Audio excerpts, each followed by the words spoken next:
Hello po mga kababayan, si Dante Maravillas, Bicolano vlogger, broadcast journalist from Albay. So mamayang hapon po, yung pagtalakay ng Senado doon sa naging desisyon ng Supreme Court. 2:30 yata in the afternoon, desisyon ng Supreme Court na ideklarang unconstitutional yung impeachment case laban kay Sara Duterte. Kaya ngayon pa lang na umaga, nagsasagawa na ng rally po yung iba-ibang mga grupo sa harap ng Senado. Ito yung report mga kababayan, 10 minutes ago pa lang ng Philippine Daily Inquirer. Progressive groups troop to the Senate ngayong araw na to demanding that the chamber start impeachment trial against Vice President Sara Duterte. The impeachment trial against Duterte remains pending at present. This after the Supreme Court ruled that the articles of impeachment against the Vice President are unconstitutional and void from the beginning. Yung Congress, nag-file naman po ng motion for reconsideration appealing the High Court to reverse its ruling.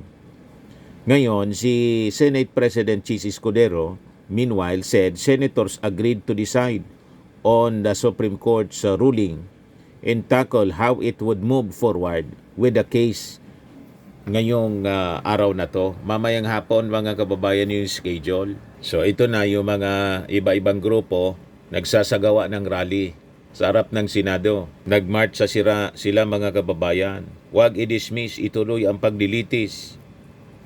Yan ang kanilang sigaw. Ito naman yung payag ng isa sa mga Duterte senator, si Bato de la Rosa. There's no need for debates. Nagsalita na yung Supreme Court. Yang mga uri ng mga senador, mga kababayan, ang dahilan kung bakit bagsak yung ratings ng Senado, talo na ng Congress. Ituloy lang ninyo ang mga masasamang gawain, mga senador ni Digong, at tinayaan mga kababayan ni Chis Escudero na masira ang imahe ng Senado dahil dito sa mga Duterte senators na masasama ang ugali. Di ba? Dati yung Senado mga kababayan, mas pinapaniwalaan ng mga tao kaysa sa Congress. Ngayon po, baliktad na. Yan latest ito mga kababayan. August 6, report ng Philippine Star, Senate ratings down, House up, sabi sa result ng Okta Research. Patunay na sinusuka na mga kababayan itong Senado ng ating mga mamamayang Filipino. Kasi hindi naman po naglilingkod sa interes ng ating mga mamamayan, kundi sa interes ng mga Duterte. Yan ang tingin ng mga tao. Proud na proud pa yung mga kaalyado ni Digong. Proud na tawagin silang Duterte Senator. Saan ka nakakita? Ganyan, mga kababayan. First time in history na may mga taong ganon. May mga senador, mga kababayan tayo na napili na ganon ang mindset. Ganon ang pag-iisip po. Nakakahiya. Sabi nga natin mga kababayan, they're drawing their salaries from the taxes of the Filipino people. Pero ang loyalty nila hindi sa tao, kundi kay Digong. Si Robin Padilla, sunugin man daw siya. Mangangamoy siyang Duterte. You see? Kung ano-ano mga kabulastugan, mga pinagagawa abang nagsisweldo po from the taxes of the Filipino people. Kaya hindi na tayo nagtataka kung bakit ganito yung ratings nila. Yan With the 20th Congress now in session, the Senate and House of Representatives saw the trust and performance ratings move in different direction. In a recent survey conducted by Okta Research Group, ang survey, ginawa mga kababayan from July 12 to 17. So, pinaka-latest ito. Show that Senate ratings declined over the past 8 months. Tuloy-tuloy ang pagbulusok po ng ratings ng Senado. Wala nang tiwala ang ating mga mamamayang Filipino. Tingin nila hindi na ginagawa ng mga senador yung tama. Yan sabi rito, from 57% in November 2024, the Senate trust rating dropped to 49% in the latest poll released yesterday. You see, mga kababayan, pabagsak ng pabagsak, 49% na lang. Malinaw ang tinig ng ating mga mamamayang Filipino, sabi dito. 10% said they distrusted the upper chamber, while 41% were undecided. Yan sa kagagawan mga kababayan ni Chis Escudero. Very unpopular na ngayon ang Senado. 80% sa mga mamamayang Pilipino nagsabi na dapat po si Sara Duterte ay dumaan sa trial. Iayaw mga kababayan ng majority ng mga senators, ayaw nilang sundin ang mandato ng saligang batas na forthwith. Ang gusto nila, immediately executory.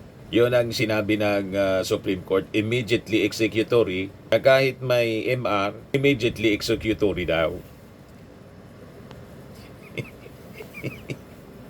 You see, na-file na yung motion for reconsideration pero immediately executory. Di ano yun? Inopen mo pa sa motion for reconsideration, immediately executory pala yun.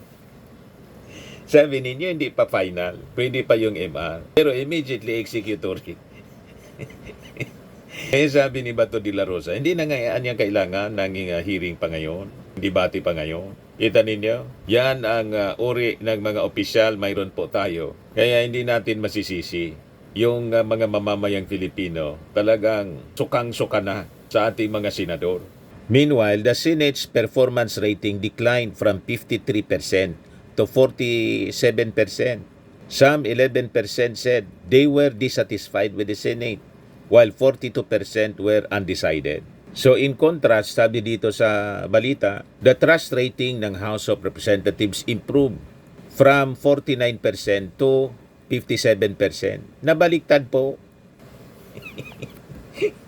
Yung Senado, dati 57%, naging 49%. Ngayon, yung Congress na dating 49, naging 57. Nagpalitan ng ratings po. Nabaliktad po. You see,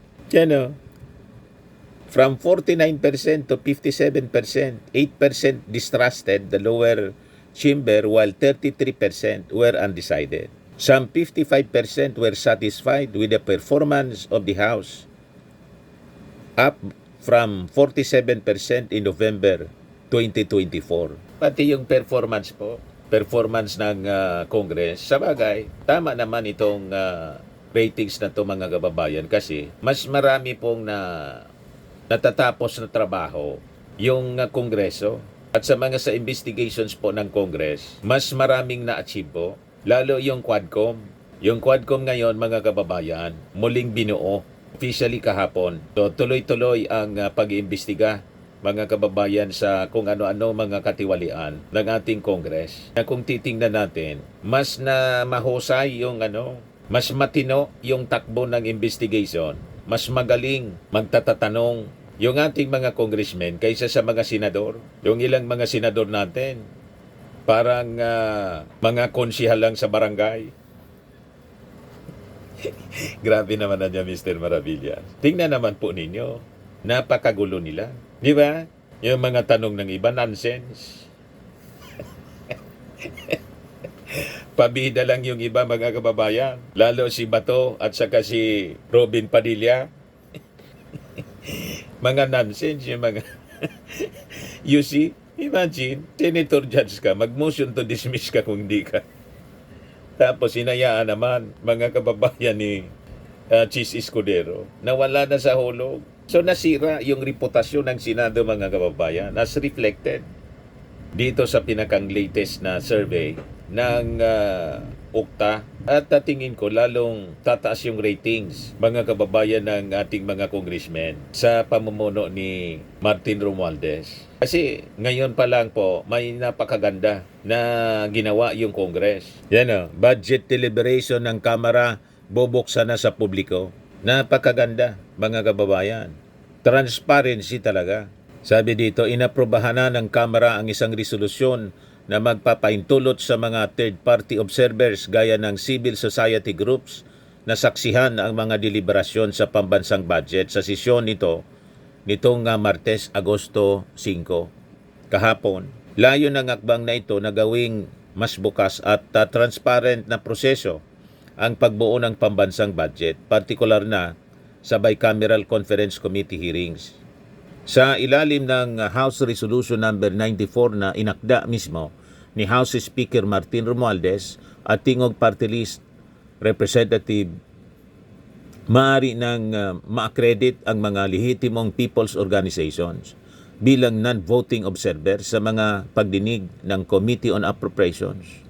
Ayon kay Appropriations Chair Representative Micaela Swansing, panahon na para baguhin ang lumang sistema. Bukod sa pagbukas ng BICAM meetings, isinusulong din niya ang pagbuwag sa tinatawag na small committee at ang mas malawak na partisipasyon ng publiko sa usaping budget. Nauna nang sinabi ni Romualdez na layunin ng resolusyon na tiyaking maririnig ang taong bayan sa budget deliberations upang mas epektibong matugunan ng kanilang pangangailangan.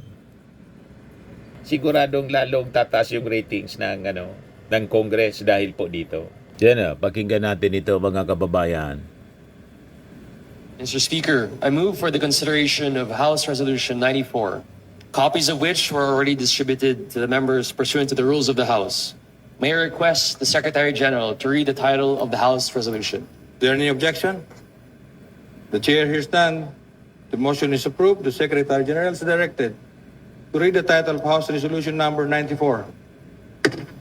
House Resolution 94, Resolution institutionalizing the active participation of bona fide people's organizations as official non-voting observers in the public hearings of the Committee on Appropriations on the national budget and all subsequent general appropriations. Majority Leader, Mr. Speaker, I move for the adoption of House Resolution 94. there is a motion to adopt House Resolution number 94.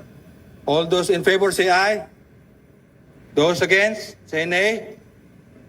The ayes have it. House Resolution number 94 is hereby adopted. Rimati na. So yung mga civil society na accredited po, mga NGOs, imbitado sila mga kababayan para manood ng deliberation for transparency. Mabantayan po ang budget deliberation lalo na sa BICAM para ma-avoid yung insertions. You see, na kung saan sa 2025 budget, ina-accuse po si Senate President Chis Escudero na may mga insertions po na ginawa amounting to 142 billion pesos. You see? Balikan natin mga kababayan yung ratings. Ngayon, nag-react na si Speaker Martin Romualdez sa result na to ng survey ng Okta. Pinasalamatan niya yung ating mga mamamayang Filipino. Sabi niya, distrust is not about numbers. It is about people. It is about the Filipino family who looks to Congress to fight them, for them, to listen and to deliver. These results tell us that what we are doing, every debate, every bill, every late night in session is making a difference, sabi po ni Martin Romualdez. Sa kanyang statement, the Speaker credited the improvement to the collective effort of the House members to champion pro-people policies, transparent budget reforms, and measures that put food on the table, jobs in communities, and opportunities for all. Sabi niya, we are humbled by distrust, but we also know it is borrowed. We have to earn it every single day. That means staying true to our duty, to be the voice of the people, and to ensure that the laws we pass translate to real change in their lives. He also highlighted the House partnership with President Marcos. Yung ating mga congressmen kasi po, yung kongreso mismo, ang very active na tumutulong sa pagtupad ng mga campaign promises noon ng ating Pangulong Bongbong. Kasama palagi yung ating mga congressmen. Yung mga senador, sige lang po ang pasaway. Di ba? Kasama doon sa sige pasaway po yung kapatid ng ating Pangulo, si Amy Marcos. You see, dumami yung pasaway sa Senado. So, ibang-iba na siya yung mga senador natin. Ibang-iba na siya yung Senado natin. Noong mga nakaraang panahon, respetado yung mga senador noon. Ngayon po, kasumpa-sumpa ang mga pinagagawa. Lalo na dito po sa impeachment ni Sara Duterte. Kaya kung isulong na po ang pag-abolish ng Senado, I think matutuwa ang ating mga mamamayang Pilipino para makatipid po ng bilyon-bilyon na pasweldo in operational expenses ng Senado ang ating mga kababayan. Mas lalo aasinso mga kababayan, mapapabilis ang pag-unlad ng ating bayan kung wala na pong Senado. Congress na lang po, unicameral. So, importante talagang maisulong natin ang konstitusyon, pagbabago sa ating konstitusyon. At sana po mangyari na para finally, mawala na po itong mga pasaway na senador. Di ba po? Post your comments, mga kababayan, kung approve ninyo. Ayan po, sa harap ng Senado, mga kababayan. Kami.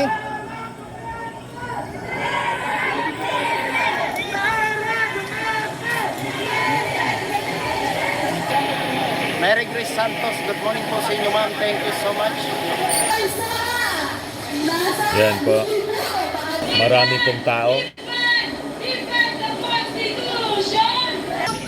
Kita-kita sa taong bayan ang kasalanan ni Sarah.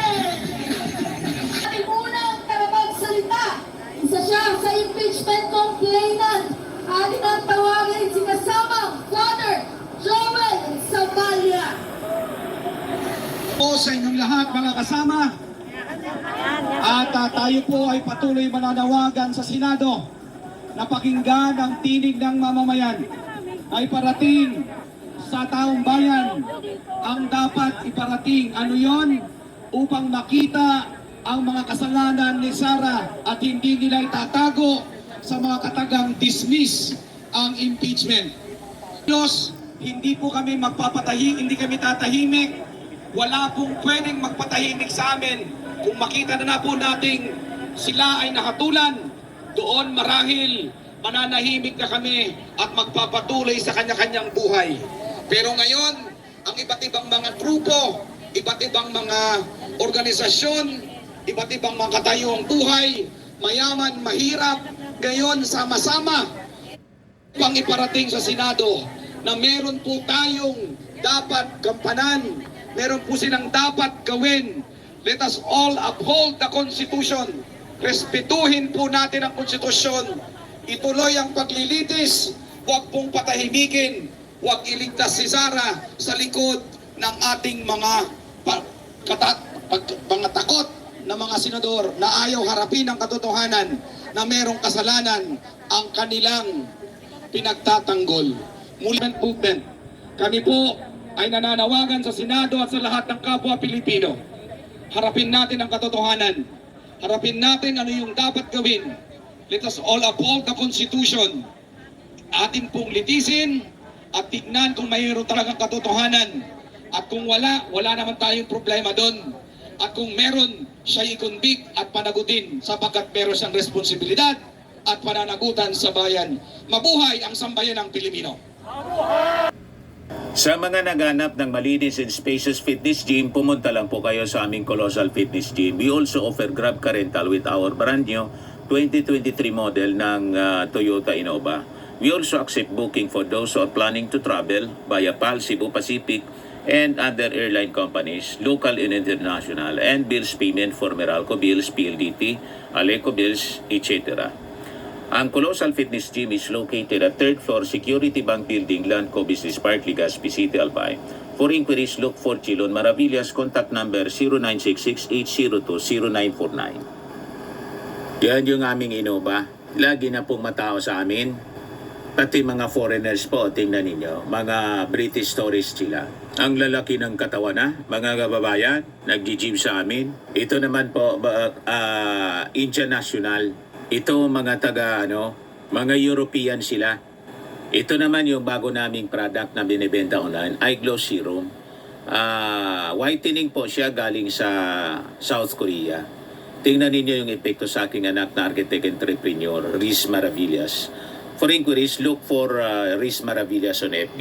Ito naman po, Firmax Firming and Lifting Cream.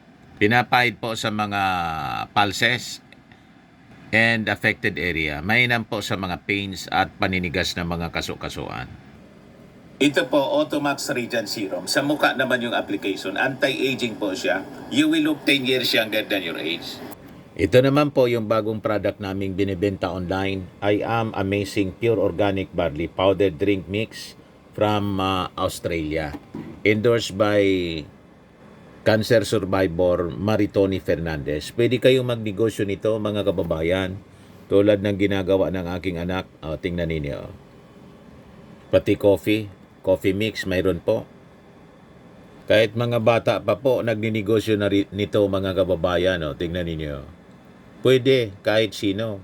Malaki at stable po yung company. I Am Worldwide Corporation. Ito yung aming distributor sa Australia. Marami kaming stocks po for your orders. Tingnan naman ninyo po, napakasaya mga kababayan sumali dito sa business ng Amazing Pure Organic Barley. Di ba? Tingnan naman po ninyo, mga maasinso na sa buhay. Mayayaman na sila sa pagiging distributor po. Yan, mga bata pa, yung anak ko. Mga meetings po nila. So, ang health benefits niya po, boost immunity, improves digestion, enhances energy levels, packed with antioxidants, prevent cancer. For your business inquiries and orders, look for Riz Maravilla sa FB niya po. Message na lang po kayo. Pwede din po sa akin, siyempre. Sa mga mahilig po sa mga imported bags and wallets, kontakin na lang po ninyo si Ma'am Eileen Rosales sa kanyang page, Eileen Closet. May online selling po siya. Pwede ako yung manood sa kanya. Nakabase siya mga kababayan sa Amerika.